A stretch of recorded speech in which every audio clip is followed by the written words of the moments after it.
आप सब मेरे मसीह बहन भाइयों को एक बार फिर से जय मसीह की। परमेश्वर के अनुग्रह से, दया से और कृपा से प्रभु ने हम सबको जीवित और सही सलामत रखा। इसके लिए प्रभु का धन्यवाद करेंगे।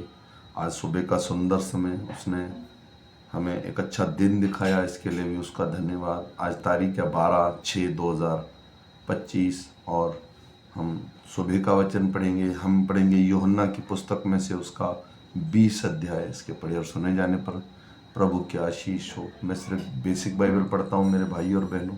जो मेरा बहन भाई मुझे 365 दिन करीब फॉलो करेगा वो पूरी की पूरी बाइबल कंप्लीट कर लेगा। आइए वचन पढ़ें। सप्ताह के पहले दिन मरियम मगदनी भोर को अंधेरा रहते ही कब्र पर आई और पत्थर को कब्र से हटा हुआ देखा। तब वह दौड़ी और शैमन पतरस और दूर चेले के पास जिससे यीशु प्रेम रखता था आकर कहा, वे प्रभु को कब्र में से निकाल ले गए हैं और हम नहीं जानते कि उसे कहाँ रख दिया है। तब पतरस और वह दूसरा चेला निकलकर कब्र की ओर चले। वे दोनों साथ साथ दौड़ रहे थे, परंतु दूसरा चेला पतरस से आगे बढ़कर कब्र में पहले पहुंचा और झुककर कपड़े पड़े देखे तो भी वह भीतर न गया।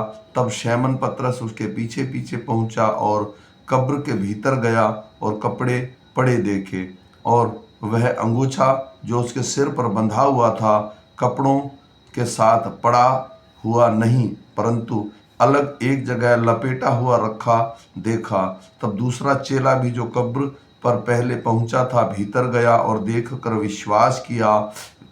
वे तो अब तक पवित्र शास्त्र की वह बात ना समझते थे कि उसे मरे हुए में से जी उठना होगा। तब ये चेले अपने घर लौट गए, परंतु मरियम रोती हुई कब्र के पास ही बाहर खड़ी रही और रोते रोते कब्र की ओर झुककर दो स्वर्गदूतों को उजले कपड़े पहने हुए, एक को सिरहाने और दूसरे को पैताने बैठा देखा, जहाँ यीशु का शव रखा गया था।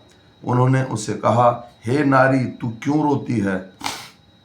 उसने उनसे कहा, वे मेरे प्रभु को उठाकर ले गए और मैं नहीं जानती कि उसे कहाँ रखा है। यह कहकर वह पीछे मुड़ी और यीशु को खड़ा देखा, पर ना पहचाना कि वह यीशु है। यीशु ने उससे कहा, हे नारी, तू क्यों रोती है? किसको ढूंढती है? उसने माली समझकर उससे कहा, हे महाराज, यदि तूने उसे उठा लिया है तो मुझे बता कि उसे कहाँ रखा है और मैं उसे ले जाऊंगी। यीशु ने उससे कहा, मरियम। उसने पीछे मुड़कर उससे इब्रानी में कहा, रब्बुनी, अर्थात हे गुरु।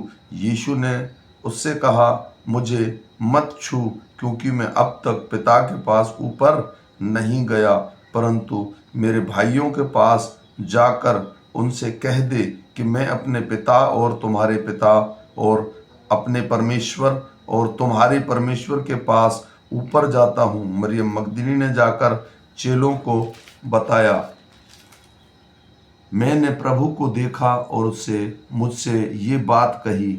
उसी दिन जो सप्ताह का पहला दिन था, संध्या के बाद, जब वहाँ के द्वार जहाँ चेले थे यहूदियों के डर के मारे बंद थे, तब यीशु आया और उनके बीच में खड़ा होकर उसने कहा, तुम्हें शांति मिले। और यह कहकर उसने अपना हाथ और अपना पंजर उनको दिखाया। तब चेले प्रभु को देखकर आनंदित हुए। यीशु ने फिर उनसे कहा, तुम्हें शांति मिले। जैसे पिता ने मुझे भेजा है वैसे ही मैं भी तुम्हें भेजता हूँ। यह कहकर उसने उन पर फूंका और उनसे कहा, पवित्र आत्मा लो।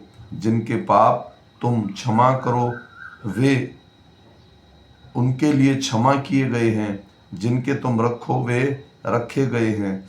परंतु 12 में से एक अर्थात थोमा, जो दिदमुस कहलाता है, जब यीशु आया तो उनके साथ न था। जब अन्य चेले उससे कहने लगे कि हमने प्रभु को देखा है, तब उसने कहा, जब तक मैं उसके हाथों में कीलों के छेदों को ना देख लूं और कीलों के छेदों में अपनी उंगली न डाल लूं और उसके पंजर में अपना हाथ न डाल लूं, तब तक मैं विश्वास नहीं करूंगा। 8 दिन के बाद उसके चेले फिर घर के भीतर थे और थोमा उनके साथ था और द्वार बंद थे। तब यीशु आया और उनके बीच में खड़ा होकर कहा, तुम्हें शांति मिले। तब उसने थोमा से कहा, अपनी उंगली यहाँ लाकर मेरे हाथों को देख और अपना हाथ लाकर मेरे पंजर में डाल, और अविश्वासी नहीं परंतु